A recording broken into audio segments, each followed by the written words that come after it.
Hello. Welcome back to the Trade Raiders podcast, the comic book club where we read a different trade paperback every single week. I'm Daniel. You're Nathan. We're brothers.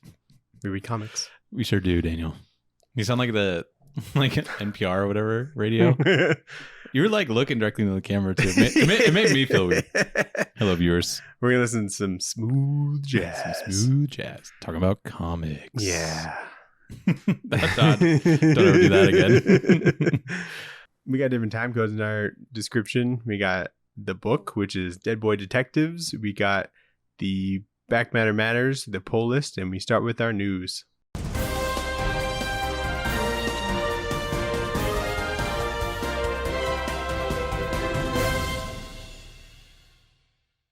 Big hot stinking news, Daniel. Oh yeah? Not really, but I just wanted to break the NPR voice. Okay. So now we're gonna go YouTuber. Yeah. And we're gonna start yelling. New comic. What if Donald Duck became Wolverine? That's I didn't see that, but that's awesome. What if he did, Daniel? It's the question everybody wants to know the answer to. Donald Duck? It looks fucking sick. Is it just a variant cover or is it an actual what if story? It's like a story. Whoa, who's doing it? No one we know. Okay. Try me. Doesn't that look sweet? Wow, what a good cover. Yeah. I'm pretty stoked about it. I need to know who does it. I feel like this is good because DC, I think, had pretty big success with the like DC Looney Tunes like crossovers. Yeah. So I think Marvel has a pretty good like opportunity to cross over different like Disney characters with Marvel characters. So written by Luca Barbieri, art and cover by Gaida Persinodo. Okay. Variant cover by Ron Lim. Variant cover by Peach Momoko. Ooh. Variant cover by Phil Noto. Oh, I want to see their variants. That'd be cool. Okay, let me see if I can It might be worth getting just for the cover. Like, I'm sure those are all like pretty banger covers because they're banger artists. Yeah, so that's a variant. Yeah, that's her. That's her? Mm-hmm. Okay. And then Phil Noto is like a little bit hazier. That's another one. It's not Phil Noto. It might be Ron Lim. Is that what you said? Yeah. Okay. And then that's the other one. Let me see. Because they're all like drawing or Donald Duck, you know? So it's like hard to figure out kind of based on like their style. Yeah. Because like they're not really drawing in their style, really. Well, the one that I said was Peach is definitely Peach. I don't know about the Phil Noto one, though. The snowy one. But anyway. That's awesome. I was very excited about that. I'll probably pick that up. I'm absolutely getting that. Well, like, I don't know like what the story is going to be or if he's going to rip anybody apart, but, you know. That'd be crazy. It's just like gory Does he have as a hell. healing? Yeah. Does he have like a healing factor? Yeah. So, like, that would mean that he'd have to, like, get shot or something. Instead of, like, the snick, it's like a quack or something like that. That would be good. That'd be good. They should do that. They come in July 31st, Nathan. Ooh, it's also coming July is a different Wolverine thing called Wolverine Deep Cut, which is a Chris Claremont story that's going to start in July 2024. And it's going to be set during the X-Men's beloved Outback era. Chris Claremont and Edgar Salazar reunite to put Wolverine in Australia, I think. Nice. It's set during the period when the X-Men operated out of the Australian Outback, which I didn't know was a thing. I bet. He's going to fight some kangaroos, maybe? Some Joeys? Some Joeys? Or like, are there any famous Australian villains? Is Claw? He's not Australian, right? I thought he was like Russian. In the movie. I think he's different in the movie for sure, but anyway, that's pretty cool. Chris Claremont always comes back. Not the same company, but Boomerang. Boomerang, yeah. Captain Boomerang. That's a good one. But I think that's it. Yeah, that's the only one I can think of. So that's cool. Mm-hmm. Not news, but I have a quote, Nathan, that I thought was neat and applies to us. Okay. You gonna get it tattooed? It's a little too long for that. Okay. All right. Let me hear it. Think not of the books you bought as a to-be-read pile. Instead, think of your bookcase as a wine cellar.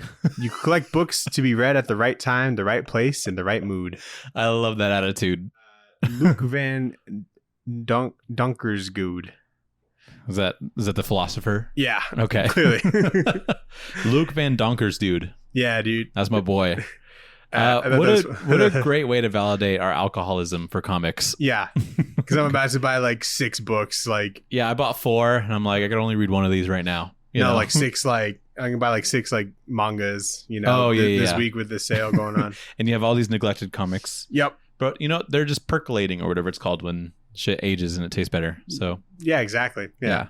And what if like I just come to a time where it just hits so much harder than would me trying to force what I'm saying myself. Yeah, I'm not going to be buying comics for my whole life, but I might have these comics for a long time. I'm trying to find like the all-time collection, exactly. Like read all this stuff that I want to read and then get rid of stuff I don't like as much and have just like this perfect like it'd be collection. A sick collection of like a couple long boxes or the stuff you want to reread like at some point in your life. Kids. Yeah, your kiddos. That would be sick. But speaking of things I won't read, Daniel, Dark Horse has announced Miller World titles, including Nightclub 2 and Prodigy Slaves of Mars.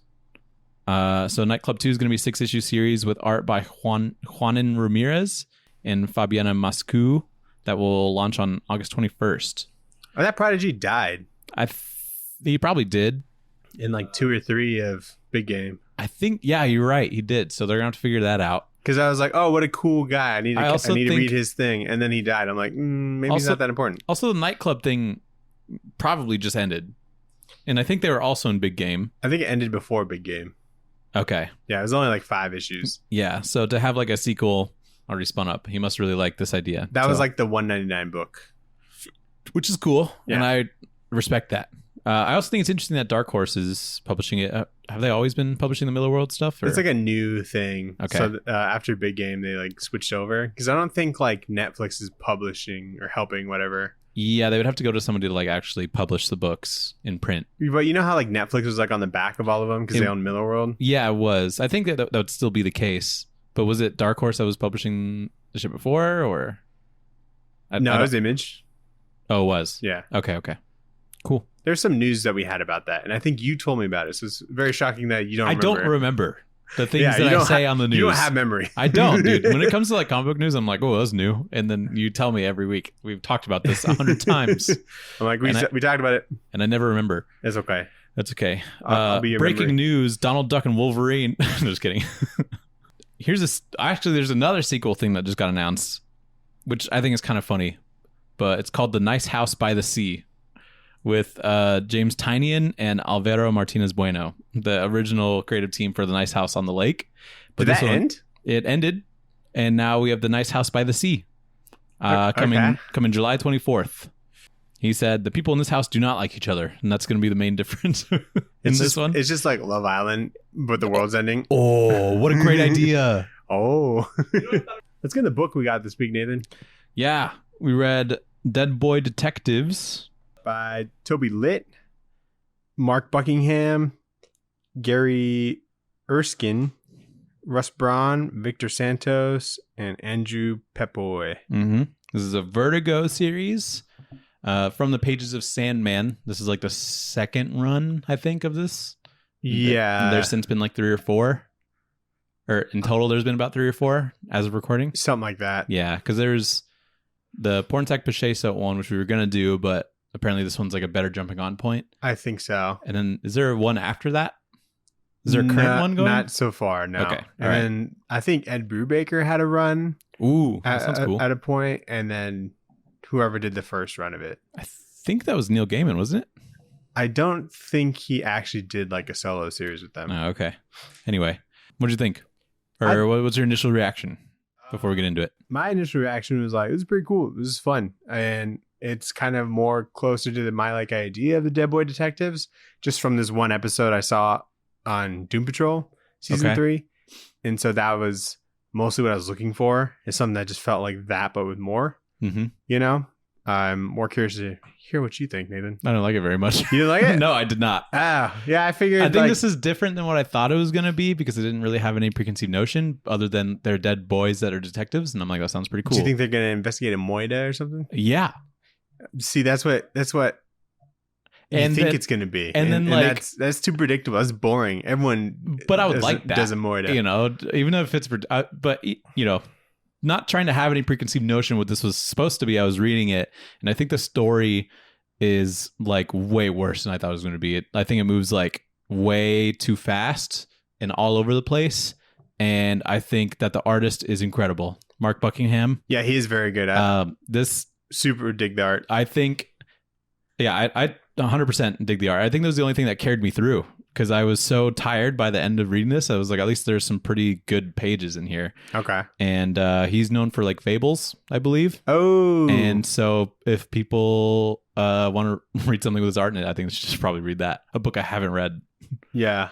But I could tell immediately, like after a couple issues, I was like, this guy's a novelist, isn't he? You know, Toby Litt. Is he?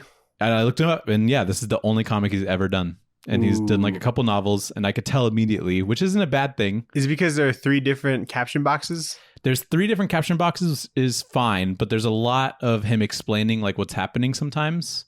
Or like, or like, I think just the pacing of like a comic book, he doesn't necessarily nail until like a little bit later in this run. Okay. And so I could tell that I think this would have been a little bit better if like the main storyline, there's like 3 story arcs in here. Which is 3 weird. story arcs. Which a 1-shot and then like a 4-parter and then a 2-parter. So for a total of 7 issues, I think this would have been better if that like 4-part story arc was 5 so that it could breathe a little bit more. Yeah. Because it felt like it was moving very fast and there was like a lot of words and like what and I'm trying to have a 1-shot as the number 1.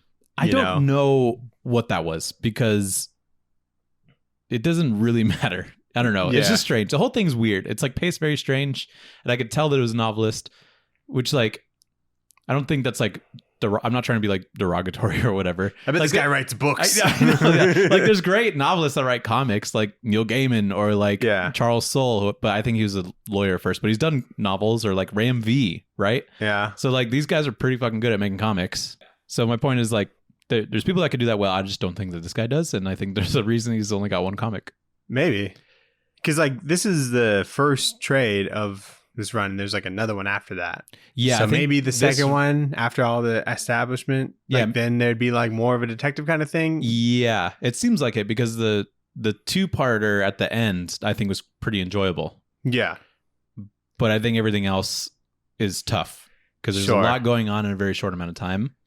Okay. And I wasn't like crazy about it. But what's also weird is that like there's such good comic book pages. Yeah. That I feel like could only happen if you were like such a big fan of comics that you like want to kind of like mess with the layout of the medium a little bit. Like the letters is really good. The colors is really good. Mark Buckingham's great. And so. Yeah, the colors were like a little flat, but like I kind of liked it. I think I got used to it. Yeah. Yeah. Like it doesn't need to be like blended too much or anything. Mm-hmm. So, yeah, that was the only thing. But let's get into it, Daniel. So this first one's kind of like a 1-shot, and then it starts with number 1 later. I don't really know what the print run of this looked like, but basically the Dead Boy detectives are Charles and Edwin, and they are ghosts and also private detectives, and usually they're tasked with finding like lost cats or like lost children or something. But while they're in pursuit of their current case, which is to find a cat named Twinkle, the boys get captured by a ghost teacher dude named Mr. Locke, and they're put into this ghost school prison where the school day never ends. And that's a great idea. I think that's a fun. that's like a fun little idea. There's like kind of like a PG like horror-esque thing to this, almost like a Goosebumps type feel. Yeah, or like a Halloween Town, like a Nickelodeon kind of thing. Yeah, this is a good start. Or like maybe hints of like Haunted Mansion kind of thing. Yeah, you know. Yeah, and definitely. So I like that. I like this idea too. I think this is a strong start because we also see the different art styles of like Mark Buckingham, because we see the story of like how the cat got lost and it feels more like Disney or cartoony, you know? And then that was cool. And then we see like a sketch of like the ghost teacher dude on like chalkboard or whatever. Mm-hmm. And this is a really cool drawing too. Yeah. So I'm like, okay, this is cool. This feels very Vertigo. Like he's a very Vertigo feeling artist, but I think I only say that because of Fables. And this. Well, yeah, because it's the same artist that's on Fables, I mean. Right. And I've only read like the first trade of Fables, I think, but. Did he take a break to do this? I don't know. Because there's like decades of Fables, I feel like. Yeah, so I don't know. At least like 50 issues. Where did it go after Vertigo? Fables? Yeah. I think it was over by the time Vertigo was gone. You think so? Yeah. Okay. So yeah, this is pretty good so far. I was like, okay, cool. Good start. And then I think this issue falls down a little bit because it tries to wrap up everything pretty quick, but they So they almost like immediately escape because there's like a distraction, and then they just book it and they run after the cat that they just happen to see on the side of the school. Very convenient. Yeah. So Mr. Locke chases and he sicks some dogs after them, and they climb a tower to grab the cat, but then the cat jumps on Mr. Locke and they plummet to the ground, and the cat gets stabbed. Like, so like all that happens very quickly, and I'm like, okay, whatever. It's a one shot, I found out. But, and like, so there was like a ghost kid or whatever from that school that was leaving, and he was like trying to escape, and he like gets ripped in half, and it's like a very bloody scene. I'm like, so ghosts can get ripped in half here? Yeah. And then ghosts can like fall. There's kind of rules here that I don't understand fully. You kind of learn them along the way, for sure. You do, and I'm cool with that. But yeah, to me, it seems like ghosts are pretty much just like people. They're just on another plane, but they could still die. Yeah. But what happens after they die? I don't know. Is it like a different place that they go to than from when people die and go to either heaven or hell, but don't turn into ghosts? Maybe it's like is there a ghost heaven? Maybe it's like a purgatory, but like this kind of seems like it would be purgatory, like not going to heaven or hell. Yeah. Oh, and they're also like somewhat on the run from death this whole time. Yeah. Because like they did die and death said, no, you can stay. Or something. As ghosts, but they don't know why. But if like death finds them, she'll send them wherever they're going. Yeah. So the embodiment of death is just playing like world's most dangerous game. Like if she finds a ghost, she'll grab them. Yeah, but she's like, it's like the same one from like Sandman. Oh, is it? Yeah. That makes sense because it's like a Sandman book. Yeah, and the girl who plays Death in like the Sandman show will be in Dead Boy Detectives. Oh. Did you ever get that far to the Death episode? Yeah. In Sandman? Yeah. That was pretty early on, I thought. No, it was like the last issue of like the trade we read. I think it was like episode like 7 or something. I thought I remember seeing that in the show. That episode. Was that the last episode we saw Death? In Sandman? Think so. Oh, I definitely didn't finish that show, so I don't know. I finished it. There's a couple extra things in there. Is that a good show? I think it was like the Corinthian was in it. Corinthian? Yeah. Do you know the Corinthian? He's the guy. Yeah, he's like the guy that walks around and he's like, "I'm gonna get you." He's got no eyes, right? Yeah, no eyes. He's got teeth for eyes. Teeth for eyes. Forgot about that, but yeah, pretty cool. Yeah, good stuff. I wish the Corinthian was in this. It'd be cool if they were like investigating something having to do with one of those fucked up characters, like a little crossover. But also, like, I don't know if I'd like that. If I was like a Sandman fan, I don't know if I'd want more stuff that just connects back to Sandman directly. That's a good point. Yeah, I think this is fine to be on its own, and I would like it if it was a little bit different. But yeah, I'm saying I didn't like this, but honestly, you wouldn't have liked the other one more at all. That's fair. Yeah. This one, at least, like, it feels like it's kind of building from the ground up, and that one you're just kind of thrown into it. Yeah, at least this one kind of starts to explain everything that you like need to know to like understand everything you need to know. But I still have a little bit of you get like some origin stuff and get the team together stuff. Yeah. I also thought it was kind of crazy we saw that cat get stabbed, but I think the cat's fine later, so I don't know how that happened. Because it's a ghost cat. But basically that school, one of the school boys decides to help Edwin and Charles, and they all turn on Mr. Locke, and they get the dog whistle that Mr. Locke was using to control the dogs, and they send the dogs onto Mr. Locke. I think they kill him, and then they free the students that are in this like school prison thing. Yeah. And then the cat was also returned to the owners that they were helping initially. They're like side characters. Very, very side characters. You don't ever really, I don't even remember their names. Like I don't even know if we got their names. I think one of them's Maggie, but that's the only, that's as far as I got. Like they're still in the rest of this trade, but they don't do anything to like push the story forward. Yeah, they pop up like one at a time. And I think like that's another, maybe I just have this idea in my head, but I think that's like a novelist thing. They just like introduce a lot of characters when they're not all necessarily needed. And sometimes that can be good if you're, and maybe they are more important later, but in this like first trade, it kind of dilutes like everything else, I feel like. But anyway, so that was like the first one shot thing. The cat's fine, which is what confused me. Maybe it is a ghost cat. It is a ghost cat, and those girls are ghosts. Oh, they're also ghosts. Yeah. See, I never knew that. So it's ghost detectives looking for ghost cats for the ghost owners. That makes a lot of sense. Yeah, if you look at that like that kitty page with like the Garfield-esque, yeah, there's like a car crash that happens. Oh, did they die that way? And then there's two like bodies covered with blankets and like a cat body covered with blankets. Oh, and okay, I that's see. them. And they're like right next to the bodies as ghosts. Yep. Okay. And so, Okay. Good job. yeah, I use my eyes to read, dude. I think I just like wasn't locked in when I was reading this, maybe more than I should have been. But something that is fucking sick about this book is the covers. Oh yeah, I love them. All of these are like top bangers. Tier. Yeah, like and definitely like very Vertigo style, Yeah, 100%. And a Cliff Chang variant. Yeah, he's love great it. too. Killer. Love that dude.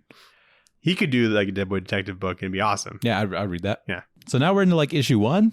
I don't know how this works, but the first part of the 4-part story arc. It's called New Girl. It's called or this part is called New Girl. Yeah. Schoolboy Terrors. The boys are investigating a performance art piece where there will be a staged robbery of a Van Gogh painting. But involved in that staged heist is the performance artist's daughter named Crystal, who's like kind of been used for performance art a lot. She had like a fake tattoo on her forehead and she was a baby or whatever. But when they start to actually do the performance piece of the heist, there's already a real heist that's like starting. Mm-hmm. And there's these people that show up in a helicopter. They throw down a grenade. One of the dead boys like saves Crystal from the grenade. And then they end up saving the Van Gogh painting from the people that are stealing it for real. But the painting just falls into the river. And gets damaged anyway. Like, and insurance would have paid out either way, Yeah, but at least the bad guys didn't get what they wanted, Yeah, that's what it's all about. Okay, what heroes, They saved it, but it just went into the river. So I was like, I don't know. And we don't ever figure out who was actually trying to steal the painting. Like, that's just, it's just weird, do you want more characters, Nathan? No, I don't. That's a good point. But I was like, okay, there's a real heist going on and we don't, Yeah. So the Crystal Girl gets transferred to St. Hilarions School, which is the same school that Edwin went to in like the 1900s, like early 1900s, which is, I think, when he died. So they decide to follow her to protect her from bullies because they know that they got bullied at this school. Yeah, so she's like aware of them. Yeah, like they had to reveal themselves to save her. Yeah, I guess they gotta become like physical in order to like grab them. Yeah, grab people and do stuff in the real world. So she saw them. Yeah, noticed that one of them was wearing a St. Hilarions school uniform and was like, I want to go there because I want to investigate what the fuck I just saw. Yeah, and her parents are like, why do you want to go to school? Yeah, yeah, good point. I like her parents a lot. Yeah, they seem sweet. Yeah, it's specifically for a scene later, but the headmaster of the school is like an evil dude. Surprising, but I think he like selects kids to get bullied or something, or like they make it seem that way, and he works with bullies in this like actual school. But it also turns out to be the same headmaster that Edwin had like 100 years earlier. So there's definitely like something going on there because he's a pretty old guy, even when Edwin was going to that school. So something's going on. I don't know if you picked up, but like these two like detectives, they were like bullied like to death kind of thing. Yeah. So they were like killed in like hazing shit. Mm-hmm. And I like, these are interesting pages like of them recounting essentially like the same experience. Yeah. And I like how the different styles of lettering for like the both of them kind of like bleed into each other. Yeah. Because they're telling like essentially the same experience. And I think that's very creative, which is why I'm like, okay, clearly somebody here knew something about comics. There's good stuff writing it. So yeah, there's like really good pages, I would say. And I think they were like sacrificed for some reason.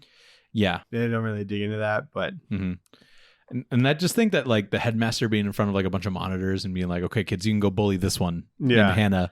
It's just silly.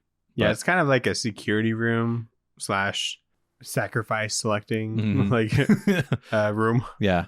So that was that first issue. And then part 2. I think I didn't love about this book is that Crystal, her name's Crystal Palace. Cool name. She has like this like iPhone that can just like do anything. She's basically cyborg. She like, we see her like playing like a game or whatever. Is it on her phone she's playing that game? Yeah, it's like some it might be RPG on her thing. I think it's on her computer too, because this first a bit of both. Okay. And it just like kind of comes in handy a little bit too often. 100%. I can just think of one time it comes in handy, but like I don't think this writer knows how technology works. Yeah. He probably typed this out on like a typewriter. Yeah. Or like he needed some reason for her to have this capability to do all these things to get her out of like certain situations or give her information for things. Yeah. And I was like, that's not how that works. Right. But so yeah, Crystal's like playing her favorite game, Yonda, and she realizes that she's late for her school introduction and accidentally stumbles into the assembly where she was getting announced as like a new student. And then she's like scared of all the eyes that are like looking at her as she like accidentally burst into like this assembly thing. And so like these first couple pages, I'm like, this is a cool video game page, very colorful, and I can really feel the anxiety of like all the eyes looking at her as she like accidentally stumbled into this thing. Yeah. But like, when has there ever been an assembly to like announce a new student? You know, that doesn't seem like a great way for like a transfer student to get introduced. Oh yeah. And so I'm like, does this writer know how schools work? I mean, you know, like what school does that? When you go to like a new school in the middle of the year, like Maybe your teacher is going to say that to like the class of like 30 kids or whatever. Sure. Maybe this is just like a small school and that's how they decide to do it. Like everybody kind of knows everybody. Yeah. It's like a boarding school Yeah. kind of thing. So maybe it's like, I've never heard of this kind of thing happening, but we did go to like a 600 person like graduating class school.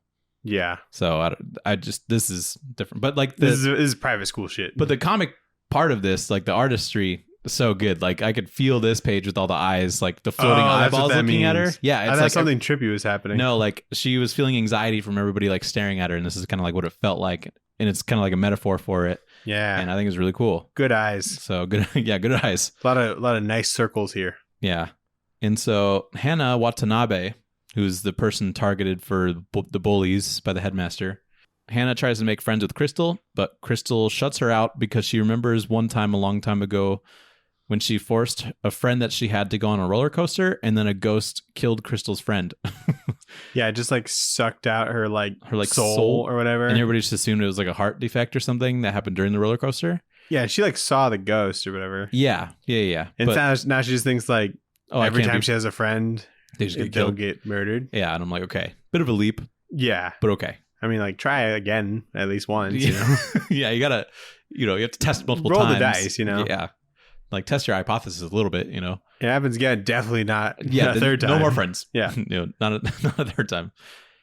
And then there's context around why Edwin and Charles are ghosts, which is because death allowed them to be ghosts, but they don't know why fully. Oh yeah, see, death is in this. Yeah, which is weird because like this whole page where they're kind of explaining this, well, death looks like a lot more like tween in this to me, which is why I didn't recognize that it was like death from the Sandman stuff. I just recognize it from like the necklace. That logo. That's a necklace. Yeah, it wasn't that big in like Sandman. Okay, I thought that was like a shirt. No, cool shirt. Wait. It is a shirt, but I think it's normally a necklace. Okay, it would have been a little bit more helpful if it was like the death that we see with like the fucked up hair. Maybe she's got different clothes. Maybe, I don't know. Or maybe she was younger. I don't know. But this page in general, like it's a little bit muddled with like all the information that was communicated. So I had to like reread this page a couple times to be like, what is he trying to communicate? And then something that happens that's weird is that both Edwin and Charles are confused why their bodies aren't where they are when they died. But it's been like 100 years. Yeah. So someone would have found like Edwin's dead body in like 1910 when he died. So for him to be like, why is my body not in this chest? Yeah. I'm like, obviously it wouldn't be. What the hell? This is my house. This is where I left myself, So Edwin and Charles see the bullies of the school scheming and they want to protect Crystal. Crystal finds out about Charles and Edwin's disappearance with a quick search in the school computer records. And she learns about Charles's grave, which Ghost Charles didn't know about. So they go to check it out and they're like, holy shit, I got a gravestone. What else can she find out about us? Mm-hmm. And that's pretty much that issue. And so here's a question I have, just me nitpicking. I have a couple too. Yeah. Okay. When you become a ghost, where do you like spawn in? Or like when? From your body?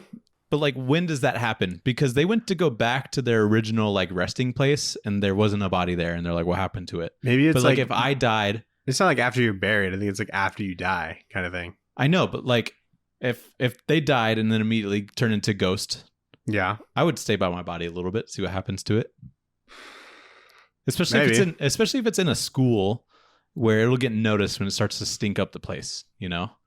It's not like you can do anything about it. So it seems like they can spawn in like much after this point. They can become like physical beings, you know? So maybe you can move your own body. Also, Charles has a brother, which he didn't know about. So that makes me think that he spawned in like a couple years later.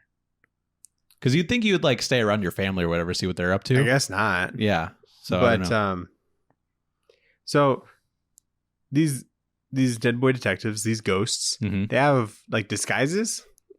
Yeah, they put on fake mustaches when they're clearly like 15 or whatever. Yeah, and then I'm like, why are they? Good. And then it kind of is explained because like the bullies that bullied them ended up being there, and they're also ghosts. And so I don't know if they'd really like be able to fool them. I was like, this checks out. Yeah, I didn't think about that at all. Look at these mustached boys here. Yeah, it's very. Look at that man with a mustache that looks vaguely like a 15-year-old boy.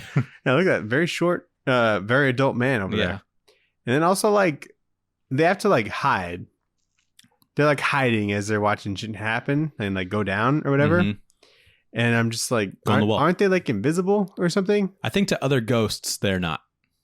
Okay. And these bullies end up being ghosts also and reveal later. But is that a reveal? Like, they don't never explain it, but they can, like, walk through walls a little bit later. And so it's like, okay, those are ghosts, I guess. Yeah, they look very zombie-like. Yeah. Anyway. So I think other ghosts can like see each other, and then they would have to hide from those people that are ghosts in like a little chest. But I think just go on the wall. Crystal like goes into like, yeah, Crystal's like on a computer, right? I guess like some faculty computer or something. And she's like installing like a back door. Yeah. And then like the headmaster comes up and she's like, what's up? But then like didn't ask what she was doing or anything, which seems like a little... did. She was like, I'm emailing my mom. And he's like, oh, okay. All right. Yeah. I'd be like, let me check. On this computer? Yeah. Yeah. Well, you have Azure up, you know? But, and so I just thought that was funny how like... Yeah, this becomes a plot point that I am not okay with. And then also like... later, but okay, so how does she know to look for Charles and Edwin? I don't know how she knows their name. Yeah. But I think... like what they're trying to say is that she was just looking for any record of like dead boys from the school, and she found maybe like a disappearance record or something in there of Charles, and maybe she vaguely recognized or whoever saved her in the first issue. I mean, it sounds like this headmaster's been, he like kills a lot of boys. Yeah, like, and girls. Like kill or be killed, like one a month, maybe. Yeah, it seems like it. So the fact that she's able to find it so quick, not knowing this dude's name, you know.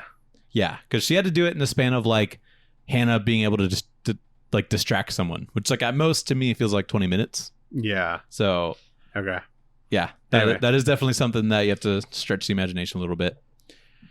But in part 3, Charles confirms that his bones are within that coffin under the gravestone, which is pretty cool. He knows where his dead body is now. There's a dude named Mr. Nath, which is kind of like my name but less. Oh, I like I like read it as like Nath. For some reason? I just recognize parts of my name, and so I'm like, that's Mr. Nath. Mr. Nath injects Crystal's friend Hannah with chemicals, and then Edwin discovers this and is caught by one of the ghost bullies, I guess. He tries to like escape through the wall, but that ghost bully can also go through the wall and grab him real quick. And when Crystal doesn't see her friend on the game or in the CCTV cameras, she gets worried about Hannah.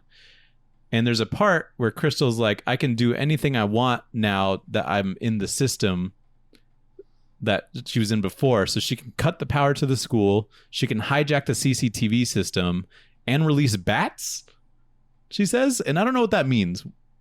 Why are there bats that can be released as a part of this system? Because this is probably just like a basic 90s LMS system, a learning management system that just like catalogs the names of the people. Why does it have control to all the cameras, you know? So that's why she can like do all these things with her phone, because she's connected to this like random computer from the 90s. But that's like the plot point where I'm like, this is crazy. Okay. I think I missed that completely. Yeah, there's like a panel where she's like, yo, Hannah, check this shit out. She said, I can do anything, cut the power, hijack the CCTV, release the bats. Oh, wow. Why are there bats? I have no clue. Who's keeping him there? I definitely skimmed over that. Well, if there were any bats, I could do that, she said. So there's a bat's contraption of some sort that has that has no bats in it. So why is that even a thing that you mentioned? Just for Halloween or something? I guess, yeah.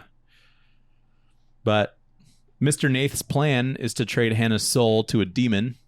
Charles comes in to save Edwin, and then they teleport away, which I feel like is something that Edwin maybe should have done by himself when he was trying to get away, because they could just like teleport away whenever. Yeah, it's called squooshing. It's called squooshing, which is a good verb.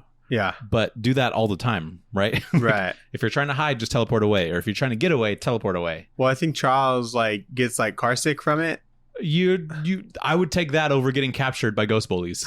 Or maybe because if your body knows it doesn't make you feel good, so I feel like you're less likely to think of it at a time like this. Maybe, but maybe put harsher consequences for teleporting away when you could literally do that at any point and everything would be fine. Yeah.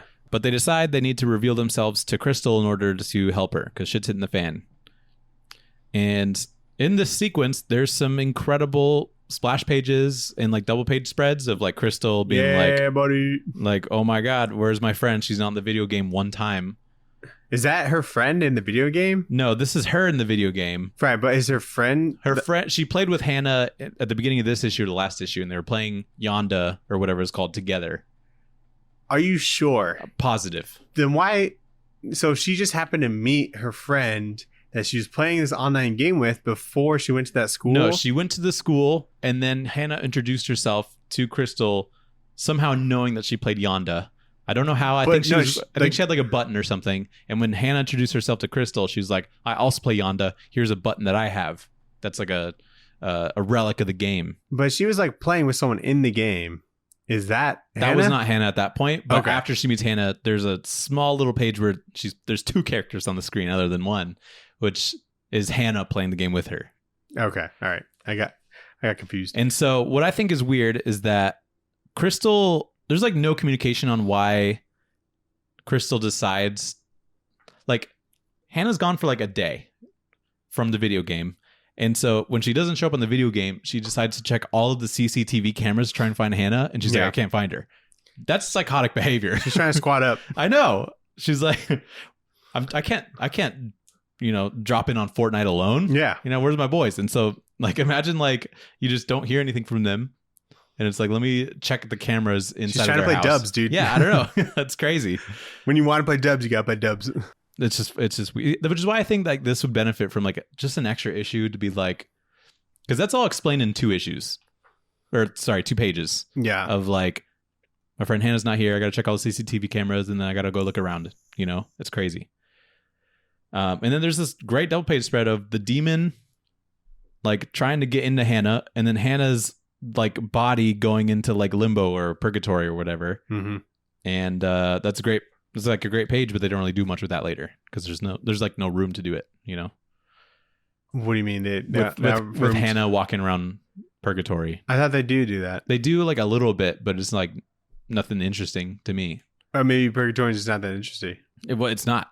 They just had to put her body somewhere. So what do you want? And tell you what she... I don't know. I was just whatever. Send her to hell. Yeah, exactly. And so the headmaster welcomes the devil into Hannah's body, but the demon wants his twin sister in a body too, so they need another body. And the headmaster is doing all this shit for him because I think that's how he gets his immortality. Probably. And so, but he's that's not the deal. But anyway, Crystal finds Hannah in the infirmary and then says that she's investigating Charles's death more. But the demon in Hannah decides that Crystal is a good host. And this is a weird scene because she finds Hannah. She's like, oh, here you are. You're in the infirmary. But then doesn't ask for more context outside of Hannah being oh, I didn't feel too good, And so I don't think I would have. I would have asked more, to be why are you in here? Or just feeling Stop bad. a little bitch. Yeah, I don't know. Yeah. And she's like, oh, I'm going to keep investigating this random death. And it's just funny. That was the one thing. She's like, oh, I felt bad. She's like, oh, okay. Well, I'm going to go investigate. What was kind of cool as a character beat was that the headmaster's not just he's not like good here, but like when the demon's asking for another body to be a host, he's like, that's not what we talked about. Yeah, he stood up for himself. And he's like, I need time to do this Mm-hmm. because he's still like very like careful about what he does, Yeah. so that he can keep doing it. Mm-hmm. You know, and he's not just like giving in to whatever this demon wants. Yeah. And so I wonder what rather than just being on board and then it's just like all bad, you know. What do the demons do with these bodies? Why do they want to do this? Just hang out. They just don't want to be in hell, I guess. Yeah. Probably not fun. Yeah. So the people are closing in on Crystal. And so in an effort to save Crystal from these 3 ghost bullies that are trying to grab her, Charles wants Edwin to distract the bullies while Charles like escorts Crystal away from danger. But that doesn't happen like at all. And they both just reveal themselves to Crystal. And then the bullies just grab Crystal and the boys are caught by the headmaster anyway. So like they spend like a couple panels trying to be like, okay, here's the plan. And then nothing of the sort happens. Like nothing that they explained happens. They just both show up and then they all get captured anyway. And so I was like, what a terrible execution of a saving Crystal. But don't worry, Nathan. Because Crystal has her handy dandy iPhone. Yeah. That can just set off like every alarm that's in this place. Yeah. It kind of makes sense because now I remember that she like made that backdoor thing. But it like on your phone? Like I don't think you can connect it, I guess. I don't know. Yeah. Maybe she like signs into like a virtual network where she's able to do that or something. Yeah. And anyway, she sets off all these alarms so that cops will come. Mm-hmm. And then also the school will be evacuated and cops will take like a head count. And then when they're missing people, they'll search the building and like find them. Yeah. And so like pretty good plan, honestly. Yeah. I mean, that's thankfully she's able to do all this on her iPhone in the 90s. So I don't think is this based in the 90s? I think this is when it like came out. No, it came out in like 2000 something. Oh, okay. 2014, I think. Oh, really? Okay, never mind then. I thought this all was like they just knew about smartphones in the 90s. I don't know. No, that's a good point. That was revolutionary. No one thought about that. Yeah, it originated from Dead Boy Detectives. Yeah. So this like pisses off the demon, and then Hannah's body morphs into like the demon form, I guess. Yeah, it's like this blue beetle monster thing. It's a pretty original demon design, but I think it's doing a little bit too much. I don't know what I'm looking at. I don't know either. It's like, what's going on? It doesn't look like demonic. It looks more like cosmic. Yeah, it feels like a cosmic being that just like inhabited, like a cosmic parasite or someone that inhabited someone's body. Yeah. So they argue. The demon argues with the headmaster, and then the detectives in Crystal decide to make a break for it, but they get caught immediately. But then there's like this random chasm into hell that opens up and swallows up the bullies. Yeah. When they fail to jump across. Like that is just like, why does that chasm open up? I don't know. Yeah. And it's like a thing where and they jump over it and Edwin like falls and like Charles has to like grab him. Yeah. To pull him up. And I'm like, can't ghosts fly? That's what I was thinking. I was like, you can't just like float across it? Yeah.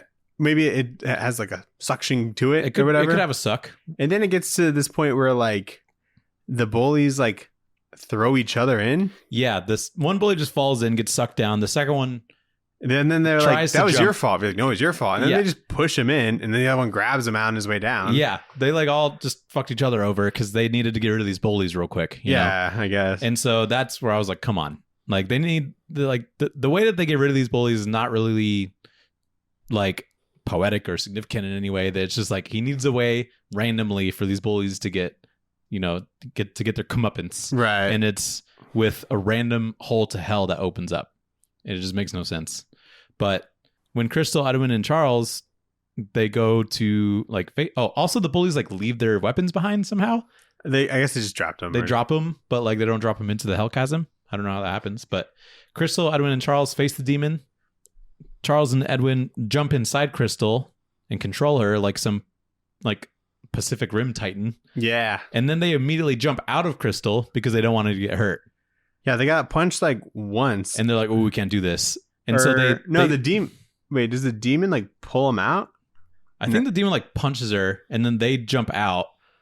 with the knives in their ghost form. So like the knives leave Crystal's physical hands, and when they jump out of her eyes, they have the knives in their hands. They just grabbed them when they popped out. I guess. Real quick. Okay, I guess. But it doesn't really look like that. Then they turn into ghost knives. And they turn into ghost knives. They try to hit the demon. It doesn't do anything.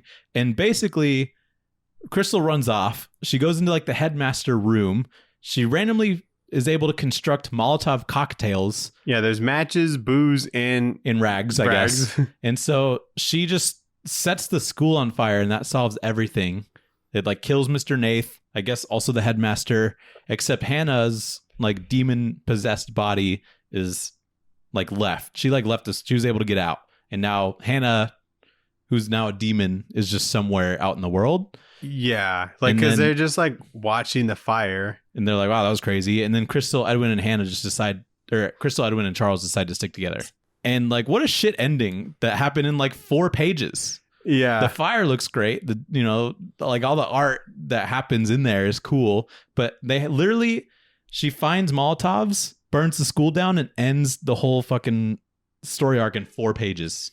Yeah. So it's like, it feels like it's a very abrupt ending. Because if you had told me, did I think the whole thing was going to end like in 4 pages at this point, I'd be like, no, it seems like you need some more room to resolve. But it's like he started writing and then like realized he was running out of pages, and instead of like editing the first couple pages, he just like crammed it. Exactly. You know, like he got to like a required spot, and then like if you're this crunched, wrap it up. Yeah. I don't think it's the craziest thing in the world to be like, maybe I need a 5th issue for this, you know?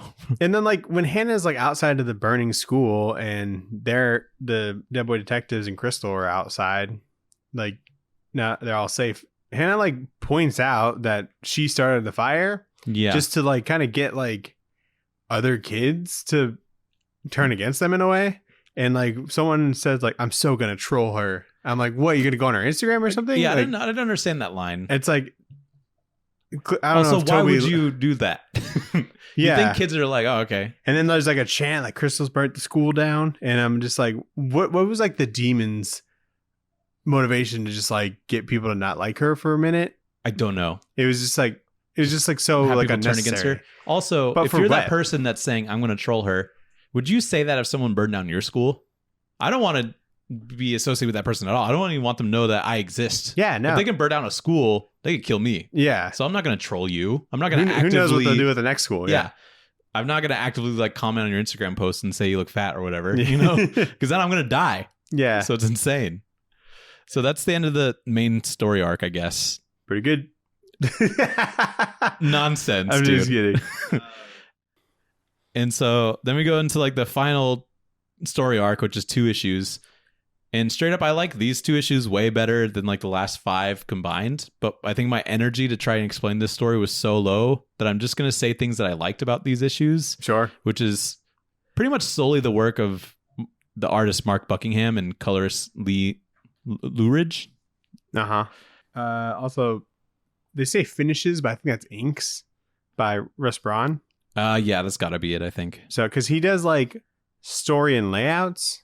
Yeah, I think it's weird because the way that they credit everybody, it's like Toby Litt and Mark Buckingham are kind of like together in writer story layouts. Yeah. And I think Mark Buckingham was just helping Toby Litt be like, hey, dumbass, let me make this like that's into not a comic. how panels work. Yeah, exactly. I think that's maybe what that like collaboration was like. Yeah, just kind of like advising on how to do this. Yeah. Or maybe like Toby Litt mainly had like the plot in maybe mind. Toby Litt was like Neil Gaiman's friend or something, like novelist friend. Yeah, I don't know. It was so strange. And I just think it's very telling that he hasn't done a comic since then, you know? So there is so I can kind of explain this a little bit more. First page of this issue 6. Sure. Edwin's like talking to like his aunt. Yeah. Who has like a cat. And she says that like cats can like go in mirrors. Yeah, they could like hop between dimensions. Yeah, that was just like a thing that your aunt says to you, I guess. Yeah. And she's dressed like a old timey maid. I guess this was like 100 years ago or whatever, but she's 101. Yeah, and then she just drops dead right in front of him. She dies 5 minutes later. Yeah. For no reason that I could really connect to like thematically. It was hilarious. It was very, like, I was like, oh, we don't see his like reaction to that. Probably pretty traumatizing. I mean, he's standing there. He's sitting there. Or, yeah, we're sitting, but yeah, she's like very dead. Yeah, like when she drops dead. Like paper white skin, like no pupils in her eyes. Yeah. Very frightening. Yeah. So like this idea that cats can hop into mirrors and sort of hop between dimensions, I think is pretty visually. It's kind of cool when it's represented with like cats like moving between like panels. It feels like, or like across panels, because it feels like they're hopping dimensions or whatever. Visually, I think very creative. Do you not think it's like the idea itself? I think story-wise not that great.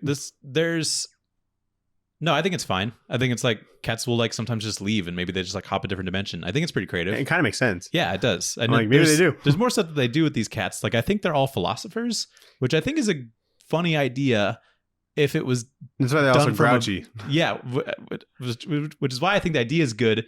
But if it was done by a better writer, I probably would have liked it more. Dude, you know? they could have had like a cat issue. Yeah, that's what I'm saying. Like the Hawkeye dog issue. You know? Yeah, I think that would have been sick. Very cool. Actually, there's a cat episode of Sandman that follows a cat.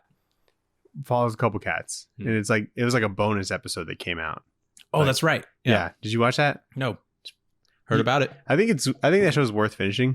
Okay. But anyway, so then they also mentioned that there's like 7 rules for being a ghost, which I won't repeat, but I probably would have appreciated that like a little bit earlier before this issue. Yeah. Because they explain things, and it's like a really great page for explaining things, because it's all like a double page spread, and it gives like a small like visual element of like what they're talking about. Kind of neat. Yeah, super neat. I think visually very cool. The layout of it's pretty cool. Gives you a lot of information without feeling like you're reading a lot. Mm-hmm. So I like this page. Right. I like that Crystal cosplays. That's what we find out about her in this issue. That's good. Which is like something I feel like I don't see in comics a lot. It's just characters that cosplay, you know? Yeah. So I just think that's a cool, trait about her. Yeah. And Crystal just so happens to have like a treehouse where she hangs out, which is like a thing that the Dead Boy detectives normally have. Yeah, which is a wild coincidence. Yeah. Why do you guys both have treehouses? Very convenient. I don't think I've ever seen a treehouse, honestly. Yeah, I've never seen an like a real one. Like when I see, we don't have trees here. This is a fucking house in this tree, dude. I would fucking love to live here. Yeah, this is bigger than my first apartment, and it's in a tree. This is like I don't think I've ever seen a treehouse either. Like when I think of one, I think of like the Drake and Josh episode. There's that one, yeah, where it's just got like legs, you know? Yeah. Or like the one in like Step Brothers, is like, oh yeah, that's right. That's the only case I've seen it, Yeah. But, see, here's death again at the end of this like 7 rules thing. Yeah. Okay, there it's a necklace. Oh, in this rule 5, which is important, is that you can also travel down ghost roads, which are made of lost ghosts who want to speak to people and tell their truths. But ghost roads are intense and scary, so it's easier to ice skate along from mirror to mirror. Yeah. So I guess that's something you can... Ghosts can go into mirrors and go between dimensions, but if they want to get around through the scary ghost road, that could be a lot scarier. They could do that. It's an interesting idea. Yeah.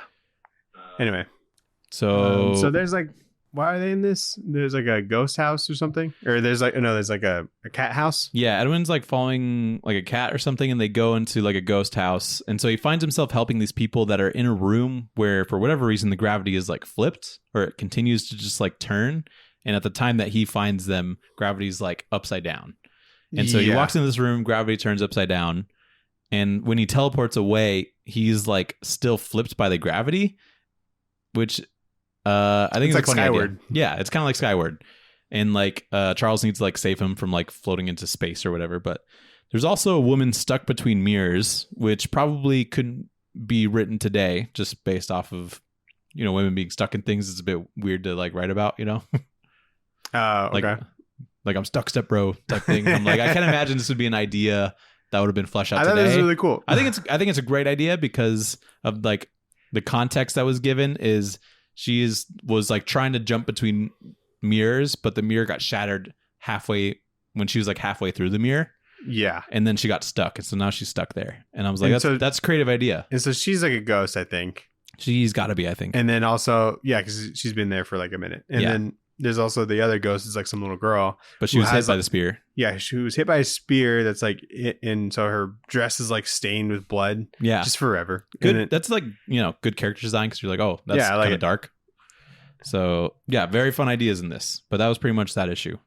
So then in issue 6, which is the last issue here, I like that when Edwin is directing them to the house with the upside down room, Edwin has to hold hands with Charles so that he doesn't like float off into the sky. Yeah, it's very cute. Which is cute, but I also thought that they were able to fly. So why not just like fly up, which would be down in this scenario? So maybe they can't fly?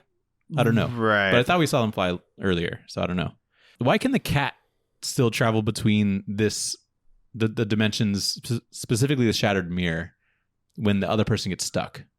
So you need like a blood offering in order to go into the mirror and teleport to wherever you want to go. And so when they're on their way back, the blonde girl got like stabbed with the spear. Yep. While the handmaiden was like in the mirror. So it almost acted like another blood sacrifice. So it cancels out the first one? Which turned off the mirror, I guess.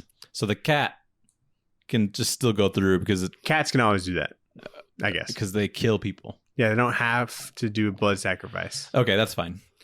This is a great page though, of like this cat like kind of teleporting across different dimensions, but it feels like it's like the cracked mirror that is like opening that guy way. I think it's a good page. What page is that? Page 147. You're on 7 right now? Yeah. Okay. Apparently cats have the souls of philosophers in them, which I think is a fun idea if this was in a better book. And then Edwin and Charles, they go to get help from a weird manatee man named Tragic Mick, which I think is a great name because it's like magic trick, but flipped. Did you catch that? Tragic Mick? Hold on. What? So they like, the Dead Boy detectives are trying to figure out how to solve this. And so they go to like this weird manatee looking man in like a random shop that they know about. And that dude's name is Tragic Mick, which is like a flipping of the first syllable of magic trick. Right. So it's funny. But what ends up happening is that he doesn't know how to help, and neither does his manatee partner, which is funny to me because the advice is maybe instead of pulling the woman out, you should just push her.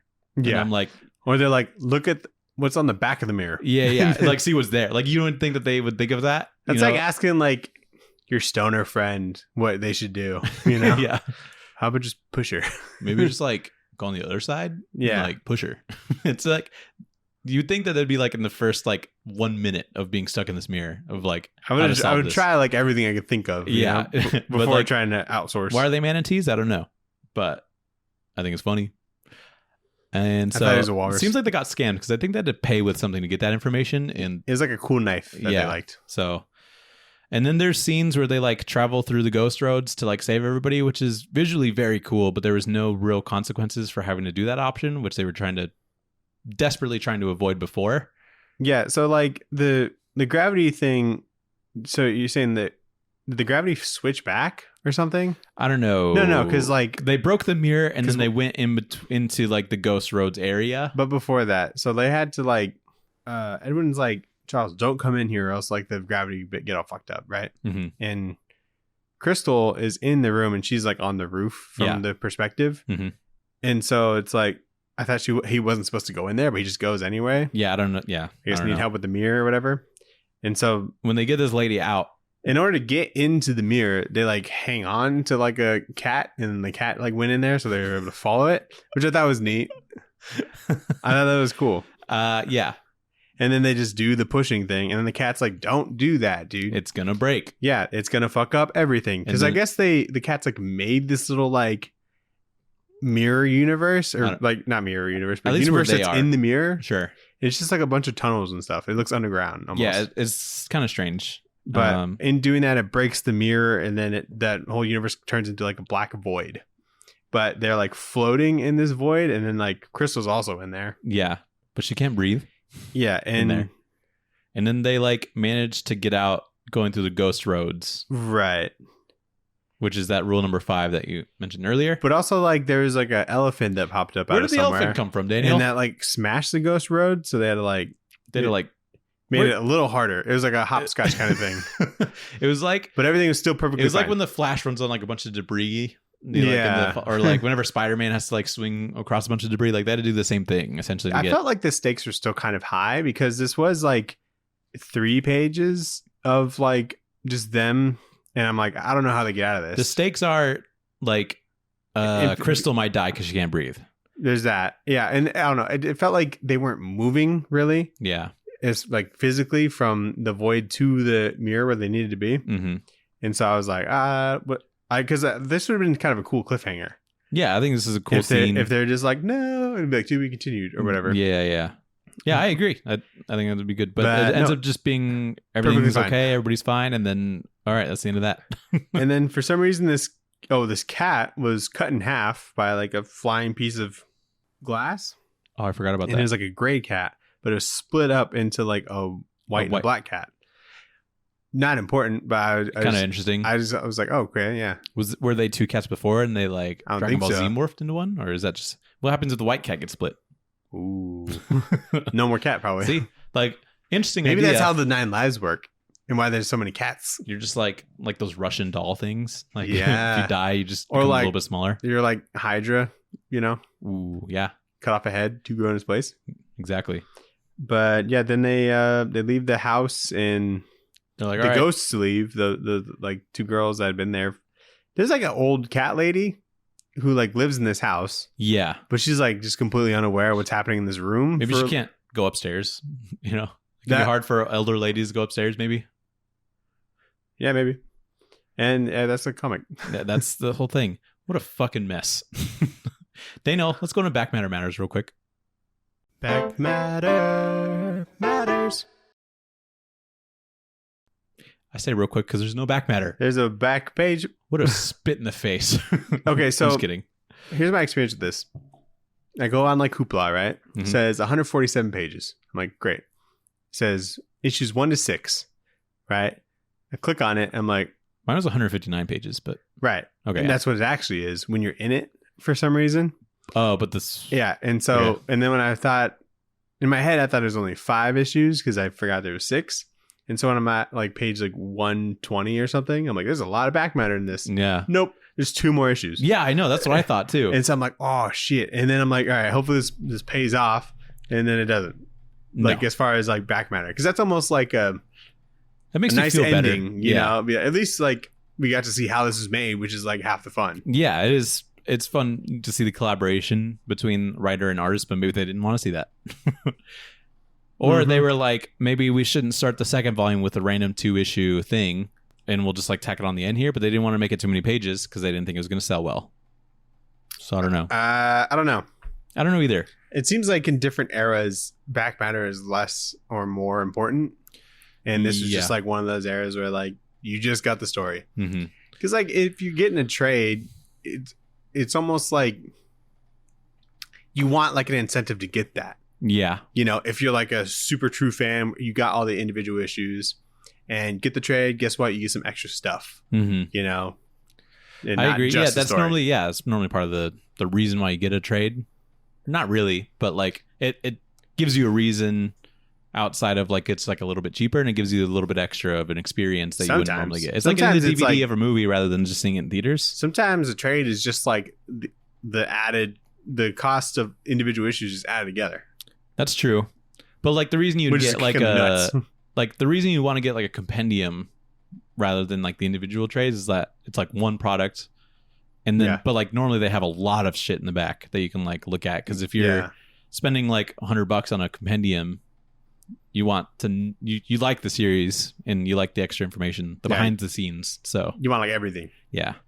So what would you rate this book, Daniel? I'd give it a, one of those ghost energy drinks, and specifically the Sour Patch Kid flavor. Oh, okay. Pretty good. I don't get it often, but when I do get it, it's pretty good. Okay. Nice. What about you? I would give this like a like it. Okay. I didn't really like the story. It's probably like, of all the things we've read, probably like a bottom 10 story-wise. Sure. So it'd be like a like it that's like 2 flavors. The thing is like that I don't really care about. So it'll be like like gummy bears. Like Well, like the two ice cream, it'd be And two ice marshmallows. creams, and I think it'd be like pistachio and then like You don't care about pistachio? like strawberry or something. Like, Oh, okay. like I like those, Yeah, they're fine. but I don't seek that out typically. Sure. And then gummy bears on top, because gummy bears sucks as a topping, right? For ice cream, yeah. Yeah, Because then it makes them cold. makes them cold and and hard. then chewier, yeah. Yeah. So So like visually, I think this is really good, and that's what kind of carried it for definitely. me a lot of the way. And so I think like Mark Buckingham is great. Like I remember recognizing that name, and I'm like, that guy's good. Yeah. And then I looked it now up this and is a it's name like- for me to keep an eye out for. Yeah, You know? like Fables, I think is his big one. I think he's done some other stuff too, but I don't think like the plot is bad necessarily. I just think it wasn't like executed super well. I agree. And so that's kind of where like just loses points is just like how it was like told. Mm-hmm. And so anyway, should we get into the poll list? Yes. Or do you want to talk about Mark Buckingham? I'm just looking at what he's done. So Miracle Man with Neil Gaiman. That's pretty cool. Oh yeah. He's done Okay. he's done some Sandman. He's done some Death. Shade the Changing Man with Peter Milligan. Oh, old school. So a lot of Vertigo stuff. He's won many Eisners for Fables, which is good. So this guy's like he's seasoned He's pretty good at what he does. Yeah. for sure. Hellblazer he's done a little bit of, so pretty cool. Okay. He's established. He's not just some one-off guy. Yeah. Let's get in the poll list. Colon. Shove it in your box. The poll list. What did you shove in your box? Did you go to the shop? I did. What'd you I picked up Green Lantern War Journal number 8, which I will start soon. get? I don't know how I got to 8 so fast. It just kind of got away from me. Time. I thought it was only Pass normally. I thought it was only going to be 4 issues or something like that, because when is there ever like 3 ongoing Green Lantern series and none of them are like Green Lantern Corps, you know? So, Maybe the 90s. yeah. So I'm liking all the Green Lantern I'm getting, and I think they're all good. But you're not even like enjoying it. I'm enjoying the main Green Lantern series and the Alan Scott one, Okay. which I'm only 1 issue behind on the Alan Scott one, but I'm caught up Ooh. everywhere else except for War Journal. Anyway, Okay. not important. Hack Slash number 4, which I'll also start pretty soon. Yeah, it's a good book. I got that too. And then is that the last one? Yes. Cool. There's actually like another hack slash book that's currently out. That's like Tim Seeley, I think. Nice. And so he's back on it. Good for him. Yeah. And so it's kind of interesting just to have one starting before the other one even finishes. Yeah. Might have been people like- Hack Slash, I guess. I think Back to School was probably like a little delayed or something, but Yeah, might have been. because I don't think it came out month to month. Yeah. And then Animal Pound number 3 from Tom King and Peter Gross. Another novelist, technically, that became a comic book artist. He had one book. Yeah, I think the goal is always for him to be in comics. So, and then World's Finest number 26, I believe. Did Justice League versus Godzilla versus Kong come out? Not that I saw. Ooh, I think that's the last issue, Nathan. I hope it's there next time you go. It That's all you got, though? normally is when I'm there. So Yeah, I would have picked that up if that was a thing. But yeah. for sure. Did you read anything other than this? I caught up on Beneath the Trees Where Nobody Sees. Okay. And I read issue 4 and 5. And Ooh. it ends the next issue, number 6. Yeah. Very good. Yeah, isn't it awesome? I'm liking it a lot. I've only finished 3, so I'm on 4 now. So Mhm. Yeah, there's been like some crazy visuals that were like visual metaphors that were happening in this one. The bears come back, and I'm like, what do the bears even mean? the You know? Chicago Bears. The Chicago Bears are in this. That's no, cool. but no, like wild bears come in again, but like the main character is a bear, but like an anthropomorphic one. So I'm like, this is interesting how this all works. Okay. What is it a metaphor for? I don't know, because my brain's not that good. I think this would be such a great book to give to Normie 100%. because I'm so excited about it and I feel like it's just so accessible. It's so good. People can understand like, oh, look at this cute world, but actually it's We're definitely going to have that morbid. in our holster for Yeah, when someone wants to come on. Be like, I got it. yeah. Do you want something a little bit fucked up, but kind of cute? You like serial There you go. killers? Yeah. Yeah, pretty much. Or it's like, oh, Murder you like mystery? Dexter, do you? Yeah. Yeah. So, Definitely. I read Ultimate X-Men number 1. oh, nice. Yeah. Pretty cool, right? Yeah, it's awesome. I love it. It's not what you expected, probably, right? You told me what to expect, and so I went in with that. Oh, okay. But I was because you expe- told me that, made me want to read it more. Yeah, and it's cool. And- It feels like a manga in a Yeah, way. yeah. So I like it so far. I think Ultimate X-Men 2 was like the number one bestseller at Ash Oh, cool. this last week because he like posts like top sellers and stuff. Yeah. And I'm like, oh shit, I need to get number 2. Yeah, you need to get on that. Yeah, it's really cool. Peach Momoko is awesome. I love her style when she's just kind of doing her style. Yeah, 100%. Because like I don't know if it's like different than like her covers, which I think is cool. Mm-hmm. And then her coloring is really sweet. Yeah, and it's just like so out of like left field of what you would like expect opening up Ultimate X-Men. Yeah, like this is like the second Ultimate book to come out of the new Ultimate line, and it's such like a big swing, or like not even like a big swing. Like obviously, if you get a book with Peach Momoko, like people will like it because she's that good. I just like would never expect like she'd be on like an X-Men book, you know, Right. and then do a book where there's no X-Men in it. I don't know if we've ever seen like the career path of like an artist where they're just doing like covers and then they get very popular doing variants and then do like a book. I think she did like one of the like Moon Knight, Black, White, and Blood or whatever, like one of those. I think she did like a couple anthology things. I feel like that's not the book where you get like noticed, really. 100% it is. A lot of anthologies is where like people get noticed and get like a chance. I guess. But to get on something as big as like an Ultimate X-Men, right? You know, clearly there's like something in mind. And honestly, I don't care if there's any X-Men in this, like that are like it'd feel weird for like Cyclops to like show up randomly in this. You know, I mean, I've only read the first issue so far. I only allow like Jubilee or something. Jubilee, yeah. That's like they're like weird X-Men. Speaking of, I think Glob is in X-Men 97. Ooh, like the show? The show, yeah. And people are fucking with that show. And I watched first 2 episodes, and it's good. Glob like Herman or whatever? Yeah. Nice. Yeah. And I'm like, that's some new shit X-Men. What do you mean you think? Like you saw it or you saw someone talking about it? I think I saw it in like trailer for like one of the episodes that was coming out, and I was like, that motherfucker's Glob. Yeah. And that's awesome. So nice. I'm going to finish X-Men 97 eventually, but. Sweet. Did you read anything else? I didn't read anything else. No. Did you? I started like Irredeemable. That is the Mark Waid one? Yeah. Mark Waid, Bad Superman? Yep. How's that? Pretty good. Who's the artist on that? Peter Krause. Okay. He's going to Comic-Con this year. Oh, cool. Yeah, it's pretty good. I haven't finished it. I'm on like issue 4, and it's cool. Like it's kind of like you've read it, right? No. No? Oh. Irredeemable? No. Yeah, so one of the only Bad Superman stories that I haven't read. Yeah, it's so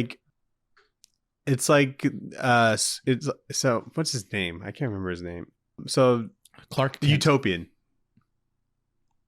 No, that's fucking Jupiter's Legacy. Yeah. Anyway, Bad Superman guy. This is like kind of like the immediate aftermath of him like going bad. So it's kind of like his team and shit are like scrambling, like trying to hide from him, and he's kind of like hunting them down for some reason. Okay. And then also like the villains aren't like safe either. Yeah. And so everyone's just trying to kind of figure out like how to figure out a way to like stop him, because he's like not really much of like a team guy, because he's still kind of like mysterious, but he'd help out. Yeah. Prior. And it's pretty interesting. That's a long running book. I don't know if I'm like interested enough, I'll like keep going, but I just kind of want to get through the like first trade and stuff. Yeah. I think that's interesting that the villains are also like, oh shit, we really got to hide now. Right. Because like I feel like in most Bad Superman stories, like the boys or whatever, like the Bad Superman's working with other people. Yeah. Or in the case of like Invincible, he's also as bad as like the other people he's working with, you know? Yeah. But like in cases like Invincible, it feels like the villains don't really like talk about the whole Omni-Man thing, you know? Like they're not scared that that Omni-Man's gonna come get them. Yeah. So I think that's an interesting perspective. Yeah. Like he's on no one's team. He's just gonna kill everybody. So it hasn't really been like explain like what his motives are, like what happened, you know? And so that's kind of what I'm like more looking forward to. And so yeah, pretty good. We should do like a tier list of Bad Superman. Superman. I think it'd be fun. Okay. There's a lot of them. There's quite a few. But like all mediums, because there's also that Bloodburn or whatever, that movie. What was it called? Brightburn. Yeah. Yeah. That's like a Bad Superman kind of. Sure is. Did you watch anything? I watched the first 2 episodes of Fallout. The There's Amazon, they released the whole season. So there's 8 episodes in total. I watched the first 2. It's based off the video game series Fallout. Do you know anything about it? Yep. What do you know? Nuclear fallout. Yes, essentially, it's all you really need to know. But it's kind of like, I'll just say that they like nailed this. It was way better than what I thought, and I already kind of went in with like high expectations just because of what I've heard people talk about it. Is it cheesy at all? No, Not campy or anything? no. And I think they nail the vibe, which is like Fallout kind of exists in like this world where before the nuclear fallout, it felt like the 70s, but it was still like futuristic, but future technology that like people in the 70s would think of. So like whatever people in the 70s thought the future would be, it's like that flying future. cars and shit. Yeah, like weird flying cars or like floating robots. Like that, a retro futurism kind of thing? Yeah. Like the whole world is retro futurism. I'm glad you said that because that's exactly what it is. Okay. And like all of the music that was produced, it's like 70s music. Yeah. But like that has carried over into like this, thing. So basically like a bunch of nukes went off and then it was like 100 years later, but people live there are people that live in vaults and have like created a civilization where they like can still farm and survive solely in vaults, but there's also people that have like evolved with the radiation. And so like they're irradiated, but they still like live, and it feels like kind of like a Mad Max kind of apocalyptic thing. Mm-hmm. And it's basically like the story of this person who is a vault dweller. That's what the like outside world knows them as. And the vault dwellers are like kind of a metaphor for like the rich and like how they would be able to get away from something like this while everybody else is kind of like scavenging for stuff. And it's basically the story of like a vault dweller that is like kind of too innocent, but trying to find her dad who was taken from her. And it's awesome. You should definitely at least watch the first episode because it was written and directed. I think the whole series was written and directed by Jonathan Nolan, who I think is like a brother or relative brother of Christopher Nolan. And it definitely feels like that. Cool. Because it's shot really well. The pacing's really good. It's kind of funny. He writes like a lot of his movies. Does he? Yeah. I could tell. Like he's good. And then like visually, there's like a lot of really interesting things that they do with it. So I'm liking it a lot. So, sweet. Even like Sophie watched it, not knowing anything about Fallout. Do you think a normie would like it? Yeah. Because I would consider Sophie that in that sort of situation because she'd never played the game. She doesn't even know what it was about and watched it. And she was like, holy shit, like in certain parts. So is that like little like logo guy in it? Yeah. He's in it a lot. He's great. I see those t-shirts. There's a reason why he's like doing a thumbs up, which is because he's A-okay. No, it's if you see a nuke go off, if the mushroom cloud is smaller than your thumb, then you'll probably survive. Which is why he's doing a thumbs up. Because he's trying to see if he'll survive. So he's not winking. He's like trying to look at his eye. Yeah, he's trying to see like, is the mushroom cloud going to kill me? Kind of That's deal. Cool. Yeah.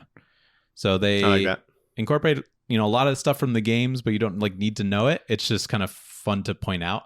Like Easter eggy kind of thing. Like kind of fan but like service in a it's way. Like stuff that like doesn't even feel distracting. Like when someone gets in like this big like power armor suit, you could see the HUD like on his face, like he was like in an Iron Man suit or something, but it's the HUD of the game, which is kind of cool. Or like there's like little wrist things that they wear with like screens on them, and that's like it's like the exact thing from the games. Or like you'll see different weapons, and you're like, I've used that before. It's pretty good. Did you play those? Yeah, I played mainly Fallout New Vegas is the only one I finished, but I've played a little bit of Fallout 4. Okay, so cool. But New Vegas is great. Nice. I watched Solo with Sarah. Oh, nice. Yeah, pretty good. How'd that go? I think she liked it. Okay. Do you like it better on the second watch? This is like the third time I've watched it, I think. Oh, really? I haven't seen it since theaters. And yeah, I like it. I don't think my opinion of it has changed since like the second watch. And I think first time I watched it, I was just kind of more excited because it was a new thing. Yeah. But still good. Still a good movie. Yeah, I thought it was good. I think it got a lot of hate. People didn't like it, yeah. People didn't like it. I think it would have been better if like Phil Lord and Chris Miller stuck it out like all the way through, but who was it that ended up finishing it? Was it Ryan Johnson? No, I don't know. Whoever did, I think they did a good job because I liked it. So cool. Yeah. I watched a movie called Mystery Men. Have you ever heard of that? No. Look it up real quick. It's like a 90s movie with Ben Stiller, and he is a superhero, and he's on a superhero team. And What the hell? Ben Stiller is a guy named Mr. Furious, and he gets real angry. This is awesome. And then William H. Macy's in it. He's the Sandman. or the shoveler. And he just has a shovel. He's real good at shoveling. He's the best shoveler ever. Okay, what would you rate this? What would you think Rotten Tomatoes would rate this? Like 18%. Okay, you're way off. What is it? 60%. Really? Yeah. It wasn't very good. But I liked it, Yeah. That's good. Who else is in that? And there's this other guy. I can't remember. 1999. Wow. Yeah, there's this other guy who is like kind of like a bullseye, but with like silverware. Oh, cool. He like threw like knives and forks. No, he didn't throw knives. He only threw forks and spoons. And that was really funny. And so these are like... That sounds like a Chew character. Yeah, these like heroes that are like trying to do some good. And there's like a main Superman kind of guy. His name is Captain Amazing. And Good name. Good name. Yeah. And he's like one of those superheroes that has like the sponsorship patches on him. Like he's like a race car driver. Oh, yes. Yeah. But he gets captured. Why did you watch this? I heard about it, and it's kind of been on like a watch list for a while. And I was like, I like was high and I want to watch something weird. Okay. And that was something. So it's kind of like watching like a Dark Horse comic in a way, because it's just like new superhero ideas and stuff like that. And it actually was like a Dark Horse comic. Oh yeah. It's based off a book called Mystery Men comics. No, the Flaming Carrot comics. Oh. And the character, the Flaming Carrot, wasn't even in this movie, but I think it's kind of like a spinoff of what Ben Stiller was, which is Mr. Furious. Right. Okay. Captain Barbossa, like that actor, he is like the villain in it. Cool. Which is kind of cool. There's this one character who like, she's called like the bowler or something, and she has a bowling ball that has like her dad's skull in it, and she like talks to it. Is it like a clear resin bowling ball? Okay, exactly. cool. And she throws this bowling ball, and it bounces back to her like at Captain America's shield. Hell and yeah. she was like the best part. Wait, yeah, that sounds awesome. The Holy Roller should have that action, And the song All Star by Smash Mouth was in it. And I guess That's where it got popularized. Yeah, it was like, it was in this before Shrek was in it. Before Did it Shrek first? came out. Yeah. They did it first. Yeah. CeeLo Green was in this. As a superhero? No, he's like a villain or something. Or he's like in like a crew or something. And I'm like, is that fucking CeeLo Green? I don't think I would have recognized. Was he wearing sunglasses? No. I Okay. just like know his face. I don't guess. think I would recognize CeeLo Green if he wasn't wearing sunglasses. That's valid. No, he's in like The Voice, I think. And I think maybe just seeing didn't- clips of that, I'd like recognize him. But yeah, very interesting movie. I don't really recommend it, but like if the way I describe it seems interesting to you, then definitely go for it. It's interesting that it got made, but I didn't know. I just looked up CeeLo Green and I wouldn't recognize him. There's a great side by side here of him with and without sunglasses, and I would only recognize specifically if he was wearing aviators. And this was like 20 years ago or 25 years ago. Yeah, so he didn't even have Crazy. "fuck you" or "crazy" out. Yeah. Do you remember when he just had his he had the whole music industry by the balls? Yeah. He's just yeah, it was good. When he was in Gnarls Barkley or whatever Yeah, and fucking killing it. Like, it's Yeah. like the biggest song ever. dude. Yeah, you couldn't get away from it. Yeah. It was playing on MTV like every day. "Forget You" on the radio everywhere. Yeah. When we were in high school. That's like one of the only songs that I feel like is more popular when it was like changed to be censored, I don't like the censored version in comparison, but like that didn't stop it from being like popular, Yeah, exactly. Like it's that. And do you know like what the original name for let's Let's get it started. yeah. Let's get retarded. Yeah. Yeah. Isn't that insane? Yeah. Banger. I prefer that one. Yeah. Put that one on the radio. That's how you know when your Uber driver's cool, Yeah, if he plays that one. Yeah. If anybody ever played that song in front of me, I'm like, I gotta get out of here. Like, I'd be like, okay, I didn't know you guys are cool. or like if someone has like a shuffled playlist and it shuffles to that song, unironically, insane.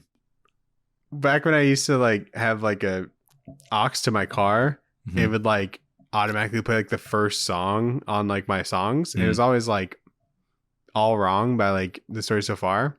Okay, yeah. But what if it was just like I had no songs Except and for it was the just that? guitar. So every time you plugged it in, it was that song. I have a playlist with one song in it, and it's called. I as a joke. Perfect songs. I as a joke wrote. Oh, you do? You're being yeah, serious? Okay. It's one song in this playlist that I planned on just adding a bunch of funny songs to. Okay. But the playlist is titled "Best Songs to Have Sex To," and it's like the Sonic theme or something like that in there. And it's the only song I put in there. It's the one with like guitars and shit. No, you got to have. So like, I got to put "Let's Get Retarded" in there. I think that's one of them. You got to put like the Mario theme, but when he gets like the star. Oh, like, yeah. Or like Coconut Mall. There you go. That's a good one. I'll have to put that in there. Insane. How do we even get here? Anyway, Mystery Men, pretty good. Pretty good. I watched Monkey Man. Oh yeah. Yeah, the What's his name? Hold on. Dev Patel Yes. movie. I knew it started with a It D. was directorial debut. Pretty good. Mm-hmm. Very bloody, which was neat. Super cool cinematography if you're into that sort of thing. There was like a fight scene at the end I just wanted to like bring up, and it had like it was like the big one, you know, and it starts off with just like a sitar playing. Okay. You've seen a sitar? Yeah, I'm familiar. Okay, just checking. And I was like, this is a very interesting song choice. But then it turns into like a fucking metal song, which was sick. And there's like screaming. I'm like, I love this movie. You know? Wait, the sitar. It transitions music? into like distorted guitar, Whoa, and it was sweet. that sounds awesome. Yeah. So good theme. And I don't know if you like heard about like kind of the news about this movie. He like broke his hand or whatever. There's that, but like, I guess it's supposed to go like straight to Netflix. But I guess Netflix didn't like some of the themes that are in it because it's little like a little progressive. It's like there's political commentary in it. Sure. And so I guess Jordan Peele like encouraged him to like put it out, and he did. It's like a $10 million movie, and I think it made $10 million its first weekend. Yeah, which is good. It's good for him. Yeah, so good start, and I think it's much better than Netflix, you know. Mm-hmm. But yeah, it was like it's obviously like compared to like John Wick, and I don't think they're really trying to hide from that, like how similar it is, but it definitely has more like lore and like not like more lore, but it has like different kind of lore, and it has like a lot of like culture around it. Mm-hmm. And it was just like kind of neat, you know. It was just kind of like if John Wick was like a little bit more interesting, I guess. Yeah, because if you think about it, like John Wick's not really interesting outside of the assassins thing. Yeah. You know, like there's nothing. He's just like some white dude. You know. Right. So it'd be kind of cool. It's cool to see that representation and like a cool action star elsewhere. Mm-hmm. Mm-hmm. And like Dev Patel, like as an actor, he's always been like an actor in my mind who I'm like, that guy's kind of cool, you know? Yeah. Just because like of the stuff that he's been a part of. Right. And like, even though I haven't seen all his movies like The Green Knight or whatever, I know that he's like, he knows what the fuck he's doing. He's always been in good stuff. Yeah, exactly. So it's he cool. was fucking shredded in this. Really? It was absolutely insane. Cool. Good for him. There's a training montage, you know? Mm-hmm. Yeah, okay, good. And his shirt was out the whole time. I'm like, oh my God. But anyway, good him. movie. Yeah. What else is he in that I know? He's in Chappie. And he was in Slumdog Millionaire. Oh yeah. That was a while ago. That was like his big thing. Yeah, that was the big one. IMDb has like this new sort of. Oh, dude, system. he was Prince Zuko in the M. Night Shyamalan like Avatar: The Last Airbender movie. That's what I'm thinking of. That's the one. No, I haven't seen that movie actually. You haven't? No, I haven't. Oh man, I'm jealous. Yeah, he's in Chappie, dude. Yeah, he's like some computer nerd kind of thing. It's very small. Okay. I just like looked it up and I'm like, oh yeah, That's funny. Good for him. Because like the dude who's the District 9 guy. Neil Blomkamp. No, but the actor that's in that, Oh yeah. he's like in Monkey Man. Oh cool. And I think he met him on Chappie. Nice. And so Good stuff. good stuff. Did you watch anything else? Invincible? Oh, we finally watched it. Yep. Nice. What'd you think? Pretty good. I like that episode a lot. I really like Angstrom Levy. Yeah. He's kind of one of my more favorite villains. I feel like he didn't really get that much in this season. Yeah. There's definitely a lot more in the comics. It felt weird to build up to this fight because we didn't really see Angstrom Levy that much. Yeah, just in the beginning. Just in the beginning, and then he shows up right before the finale episode. And so for this to be like the finale fight, I was like, this is a strange way to do this. Yeah.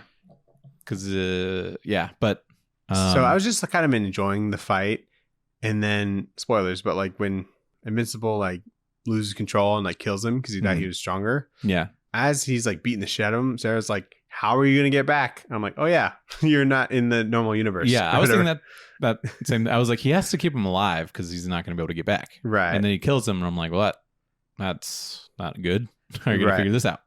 Is he in a different universe when he kills him in the comics? Yeah. Okay. Yeah, he's like stranded. Okay. And he gets saved the same way? Yeah. Okay, cool. Because like I think the issue ended after he killed him. And I was like, and there's like a cliffhanger. Like, oh, what it's a good cliffhanger. Yeah. Yeah. And then I like visually, how them jumping through like different universes and stuff. Yeah. That was pretty cool.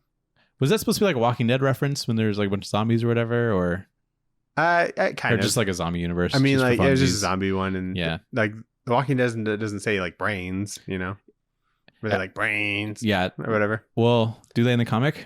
No. Okay. They don't talk. Oh, you're saying in this they were saying brains and stuff. I don't remember if they say brains in.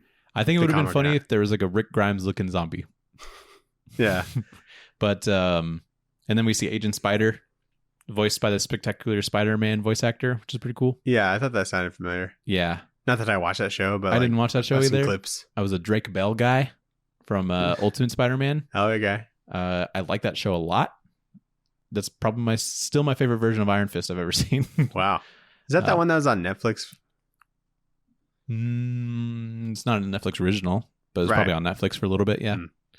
And then there's like that Batman reference, which is pretty fun. Yeah. Like that. Batman appeared. Yeah. Yeah, good. I like that fight. There's the... So he gets saved by like a future version of the Guardians of the Globe. Yeah. And then Adam Eve is like, I love you.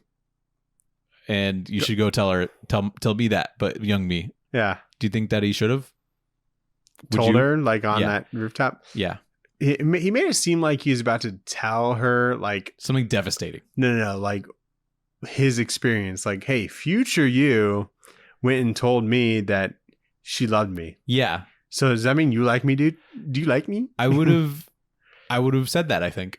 No, I wouldn't. You wouldn't? No, because then it's like then she thinks that he only likes her because he knows. Because he knows, you know?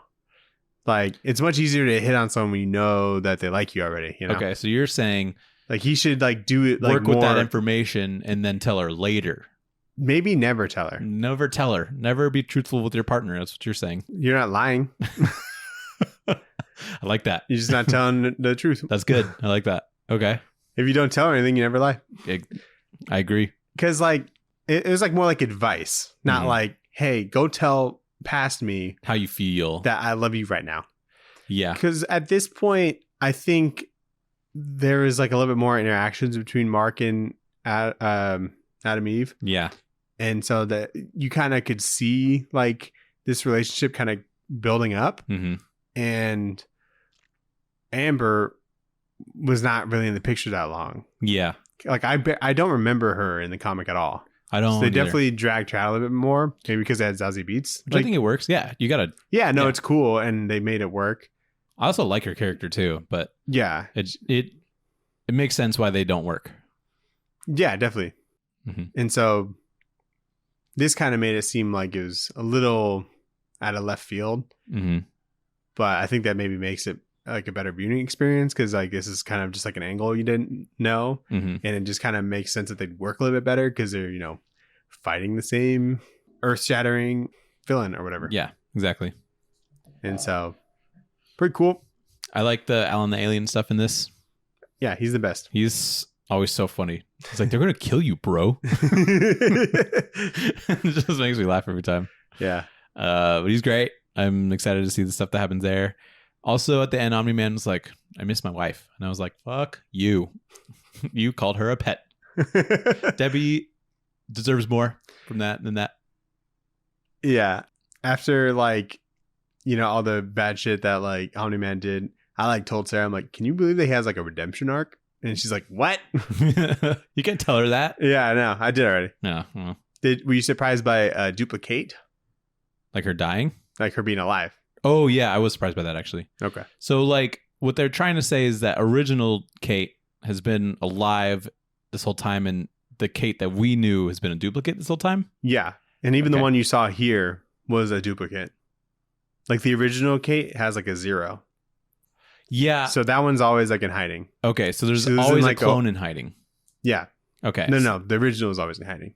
But it I see. Okay. So Yeah. like before, we assumed the original had the number 1, Right. and the rest would be 2, 3, 4. But this one's 0, and she's always been in hiding. Yeah. Okay. I didn't notice the numbering part, but I Mhm. still understood the message.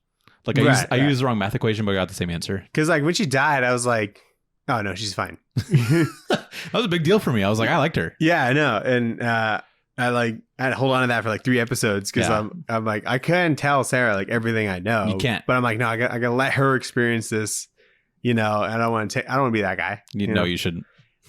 Thankfully, I don't know shit either. So Sophie can't run to me to ask questions because I'm like, I don't know. This is way beyond where I was. Yeah. I kind of just want to like do episodes of like all the like invincible trades, like up to, wherever point that they're at. Sure. Maybe like a bonus episode or something like that. Yeah.